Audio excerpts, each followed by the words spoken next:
My question goes directly to Professor PLO Lumumba, and I'm asking this question out of naivety.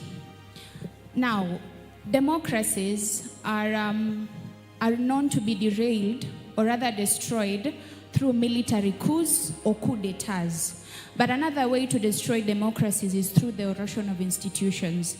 Recently, Traore abolished political parties, and political parties are key institutions when it comes to democratization of a country. And at the same time, political parties or other institutions are guardrails of democracy. So why is Traore abolishing these institutions if he promised to restore democracy in this country? Thank you. Great. Thank you, Prof. Let us take that batch first. You know, sometimes, and as I grow older, perhaps not wiser, but a lot more inquisitive and a lot more skeptical, whenever somebody uses words, and I try to avoid using the word democracy many times, because as I asked at the very beginning, in your mother tongue, what is it? Or in Kiswahili, what is it? This idea of political parties, whose is it? Even Europe itself, when did the political party arise? Students of history will tell you when Europe was governed by constitutional and constitutional monarchs, absolute rulers. And there was a time when they killed all their monarchs from Sweden to Russia, ending with the 1917 killing of the Tsar of Russia. That is how you introduce the constitutional monarchs. It is with industrial revolution, when parties are now divided into classes in Europe, that you now begin to see the emergence of political parties as ideologically founded. Then you begin to hear that some parties are to the left, some are to the right, and some are to the center. If you ask in any of these Kenyan political parties, are you to the left or to the right or to the center? They'll tell you we are ODM, our base is in Luo Nyanza, we are Wiper, our base is in Ukambani, we are UDA, our base is in Kalenjin, we are the other one, CDCP, our base is where? In Murima. So our political parties are not ideologically founded. They are personality cults in certain cases.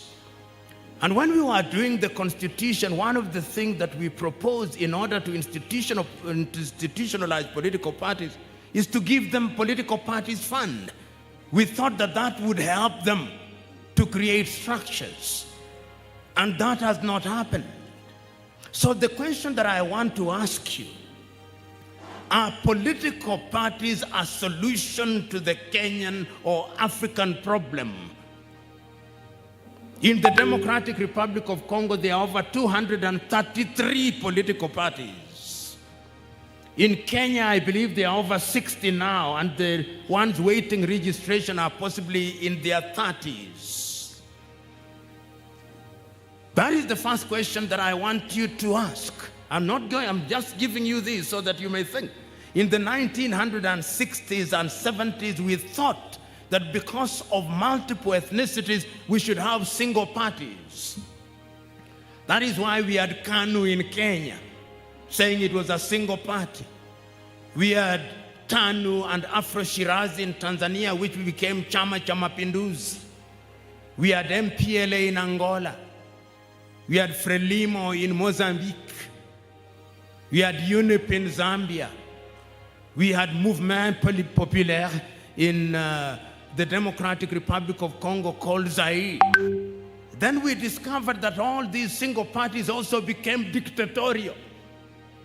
Then after Berlin in 1989, Western countries told us that democracy equals to one, political parties, multi-party state, equals to 2, term limits, equals to 2, allowing NGOs and the civil society to thrive equals to 2 economic rights and political rights, and we swallowed it line, hook, and sinker.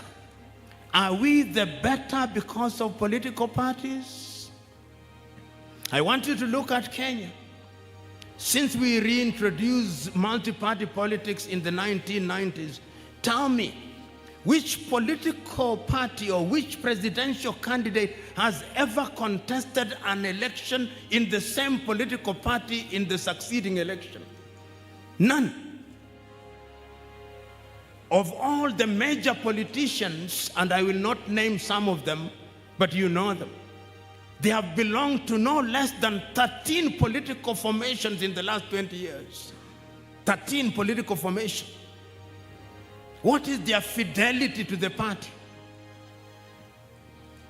The Chinese have only one political party called the Chinese Communist Party, and they call it democracy with a Chinese character. The Chinese political party is the largest political party in the world with 100 million members registered and paying every month. Not this membership which you claim by rally attendance. In Kenya alone, the Chinese political party has 50,000 members in Kenya. The question that I want to ask you, therefore, why is it, therefore, that when there are coup d'etats, people are beginning to celebrate like they celebrated in the 70s? Why is it that the administration in the Sahel region are becoming popular? Because people are disillusioned and they think that political parties stand in their way. Do I have an answer? No. I think that we must search for a form of governance which will be acceptable to the majority. Whether it will be led by political parties, I do not know, but I don't think so. Not on the basis of the evidence that I have. And that brings me to the question about Gen Zs. Forming political parties does not solve everything. I told you we formed one, Chama cha Uzalendo. It is still alive. Did it solve it? Why? Of course, you can't judge a political party within a short circle. Perhaps it can take years. ANC in South Africa has been alive since 1912. The question is this the time that we must ask ourselves? And today, one of them, I'm searching, and many of our friends are searching. Are there things in our traditional governance systems which, if we used, can help us? When we were doing the Constitution, Professor Ali Maruzurui wrote a paper and gave a presentation like this. If African politics are ethnic prone, can we make constitutions that are ethnic proof? Can we? In Switzerland, the governance system, there are 3 nationalities in Switzerland: the French, the Italians, the Germans, and the Romans. And the country, those of you who have visited, is governed on that basis. They have a confederal system with the capital in Bern. If I ask you the president of Switzerland is, you do not know, because they have what they call the presidency, which is rotation. But we are so many.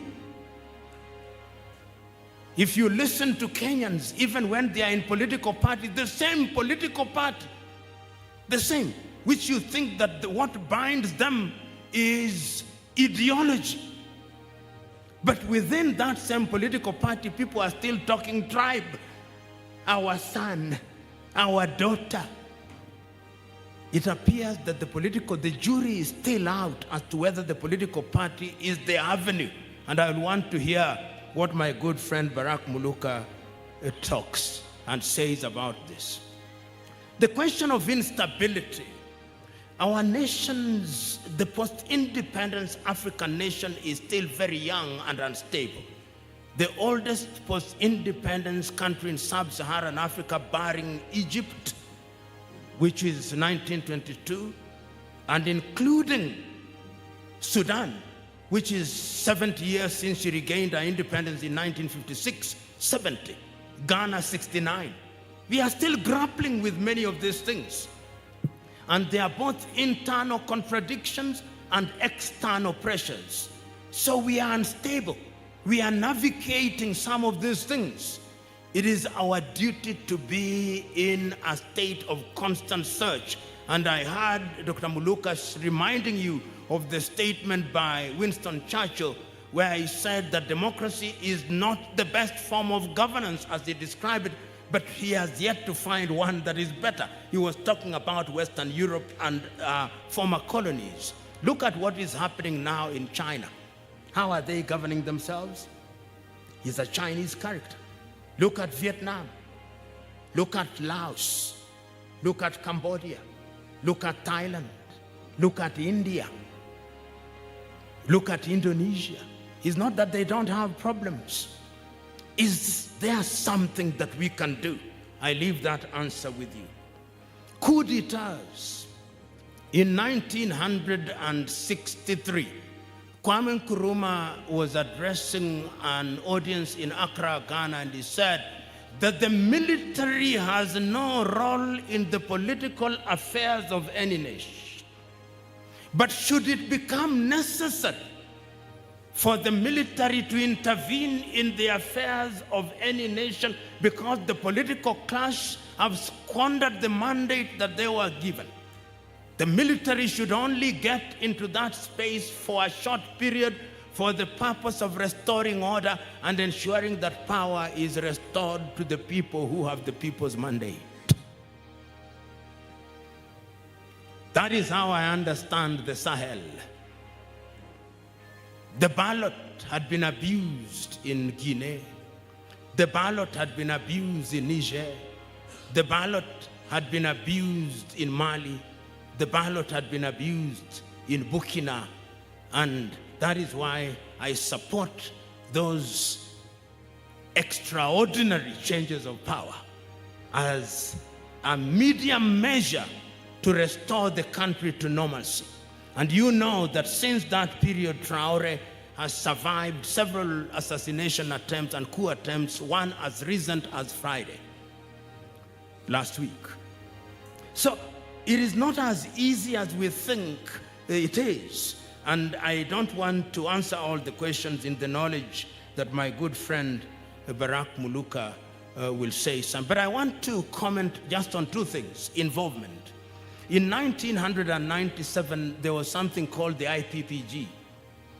And I remember at that time we were only 25 with my friend Nicholas Otieno and the late Okio Kombaka.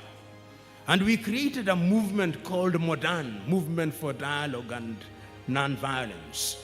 We were animated at that time by Martin Luther King Jr. and Mohandas Gandhi. We made our contribution. Ultimately, there was the IPPG, and we make the claim, even if it is not true, that we made a contribution. We were only 25. You must strive to make a contribution. In 2007, when the country was almost going to war, we also made a contribution. And if you read the book written by the late Raila Odinga, whom I did not agree with on many issues, but to his credit, he mentions that our group are the ones who recommended the process that actually ultimately brought in Kofi Annan. You must always make a contribution. They're youthful. And the other day, last week, I attended a meeting in which the complaint was that age 18 to age 24 have not taken voters' card. And therefore, the elder generation from 25 going all the way to 70 have got a bigger voting power than the youth. And the youth are not registering for voting. And therefore, the youth have not taken their position to be able to change the destiny of the country. And my question to you, as students of democracy and students of leadership, where are we going? What are the consequences if our youth are not taking votes so that they can change the trajectory of this country. Thank you. Professor Otenga, you know, when the Kabaka has spoken, nobody will ask another question. So that is the last question. You know, Professor, first of all, I want to agree with you that in many African countries, because of disillusionment, many young people are saying, but why should I take the vote? I think it is last night that Barack and I were remembering a play that was written by Francis Imbuga,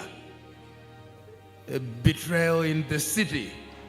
And one of the characters lamenting about our condition was saying, it was better while we waited. There is a sense of disillusionment. And that is why I've seen many appeals across the country asking younger people, you can change this if you have the vote. Some even want to be paid before they take the vote. And when they have taken the vote, they are prepared that it be bought from them again so that they don't vote. We find ourselves in this question. And it's a question which has a history. I was listening to a lament almost similar to yours in 1968 by Luther King Jr. He was asking and saying that the Negro will never participate in changing America as long as the Negro in Philadelphia has the vote but thinks he has nothing to vote for, and as long as the Negro in Tennessee cannot vote because he cannot be allowed to vote. A contradiction. And that is why, therefore, civic awareness becomes critical. There is the saying that he who does not vote votes anyway by not voting. Because you allow the minority who have the vote to now constitute a false majority. And that is what is happening. So the question, I would urge people that despite the failings of our system, let us give it a try. Let us take the vote and see if we can make sure that the vote counts. Let us try once again. I'm in a very guarded way saying that the other avenue can be very painful and very dangerous. So this avenue, I think Kenya has not reached that stage. Our constitution in many ways still gives us room for maneuver. We can still say and write the things that we say. There are countries where you cannot say and write the things that some of us say. So let us all not see doom and gloom. There's still room for maneuver. Because the day when room for maneuver goes, then those of you who are students of history will remember these words of Otto von Bismarck, spoken in 1862 to the Prussian parliament. He told them, the issues of the day will not be settled by speeches, but by iron and blood. We have not reached that stage. So my message, Professor, the young people should go out there and take the vote and vote for change. One of the things that we'll have to remove is this thing called Boma's Kenya Tallying Center. That nonsense must disappear. We can protect the vote by ensuring that the vote signed at the polling station, that is where it is terminated and each one of us goes with it and we know what the results are. Because the results are captured by both sides. That's why you find in certain places there is voting 103%. When we were students of math, we told that 100% only meant up to 100. But now there is 103, 110. So go out there and take the vote. Let us give it one final push. And let us not elect cows in human form. Thank you. As I said, the post-colonial African state is troubled, and there is evidence even as I speak. And I ask you to go to, how many years ago? Just a few years ago, 1963 to be exact. And I want you, and it is available online, the resolutions of the 32 heads of states and government assembled in Addis Ababa in May of 1963. At that time, there were two groups. The Casablanca group led by Kwame Nkrumah, which wanted unity immediately. And then there was the Monrovia group, which included, among others, Taubat, I think, Félix Houphouët-Boigny of La Côte d'Ivoire, and to a certain extent, Julius Nyerere, who said it should be incremental. And I want you to listen to the speech, which has now been produced, of Kwame Nkrumah on the 24th day of May. He said, let us leave this place in Addis Ababa with one government now. Let us live with one army now. Let us live with one foreign policy now. I'm even suggesting that we choose a capital city now.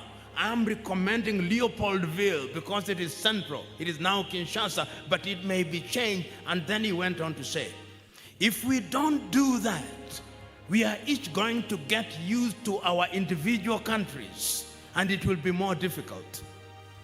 The argument was at that time that the boundaries should be changed. Nkrumah said, no, if we begin fighting about boundaries, there'll be no end to wars. And that is why a meeting was convened in 1964 in Cairo, Egypt, in which it was decided that we'll retain the boundaries that we inherited, because anyway, they would just be administrative. A third meeting was convened in 1965 in Accra, Ghana, at which people thought we would now announce one common African government. It never happened, and in 1966, Nkrumah was overthrown. In 1997, on 6th of March, 40 years, Ghana's independence, Nyerere apologized. He said Nkrumah was right, we were wrong. Africa cannot grow without unity. We then started forming the East African community at that time. Those of you who are older will remember even examinations were common: East African Certificate of Education, East African Post and Telecommunication, East African Airways. Then they collapsed in 1997. As I speak to you now, with Kenya as the chair of East African Community and the Secretariat of the East African Community, workers at the EAC have not been paid for the last 3 months. To its credit, however, Kenya has made 100% contribution, Kenya and Tanzania. We are becoming weaker and weaker, and borders are hardening on a daily basis. In Accra, Ghana, on the 4th to the 6th, I was a part of a group. We have now launched a program called Borderless Africa, and we are looking for 10 million signatures. I actually invite you to go and look for Borderless Africa and sign our petition. We want that petition signed in the next 3 months. We are handing over the petition to all the heads of states and government in Africa. It is not going to be easy. So when we talk about unity and a common goal, we know what it is. But somehow we are not doing the right thing. We are still being divided. In the month of May this year in Nairobi, Kenya, France will be meeting former French colonies here in Kenya, in Nairobi. Our French president has invited Macron here. Why? We are being divided on a daily basis. In Addis Ababa, the week before last, on the 39th meeting, the Prime Minister of Italy was meeting Africans. Africa and Italy, there is a new scramble for Africa. So it is your duty to rise up and to ensure that it does not happen. The last question I'm answering is transformation. Once again, we are prisoners of the way we are taught and think. Somebody asked a very simple question yesterday at a meeting, somebody from Zimbabwe. He said, ask in a group of young Africans at any institution to name for you foreign ministers of 5 African countries. They will not know. But they know Marco Rubio of the United States of America. You ask African students at any university to name the capital of the Democratic Republic of Sahrawi. They do not know. Ask them the capital of Madagascar. Many of them do not know. But I'm saying, as I conclude, that Africa is going to be turbulent if we don't contain this energy. And if we don't elect the right people into office. In Madagascar 16 years ago, Africans elected a DJ. I have no problem with DJs. But you cannot be elected simply because you know how to spin the disc. Andy Rajwell, they removed him via street riots a few weeks ago. In Liberia, they elected John Ojojo Pongwea because he played good football. Surely, let him play good football, but on matters of governance, let's be a little serious. We can transform our countries by doing the right things. And I want to also to remind people, the Gen Zs are not the first young people in Kenya to go to the streets and to bring changes. It started before independence. You are only playing your role. Your luck is that you are playing your role during the era of social media. Therefore, you are more pronounced. Student participation is what has propelled countries to greater heights, to greater thinking. China never changed after the Tiananmen Square in 1980. That is how Deng Xiaoping came into power. And today China changed with Chinese, or rather democracy with a Chinese character. GDP conservatively of China, 14 trillion. In 1968, it was the student riots in France, organized riots, not stone-throwing riots, organized protests that changed France. South Korea, 1980s, Park Chung-hee. Students, organized, no looting, no stealing, ideas, and the Park Chung-hee government changed. It is your duty to transform, and my good friend has already stated, it is your duty to say no. And truth is not democratic. It is not the number of people who are with you. When you are speaking the truth is the truth, whether you are in the minority. History will vindicate you in the fullness of time. Thank you, Africa, Mama Africa. Oh, yeah. You make African great. Thank you, Africa. Thank you, Africa.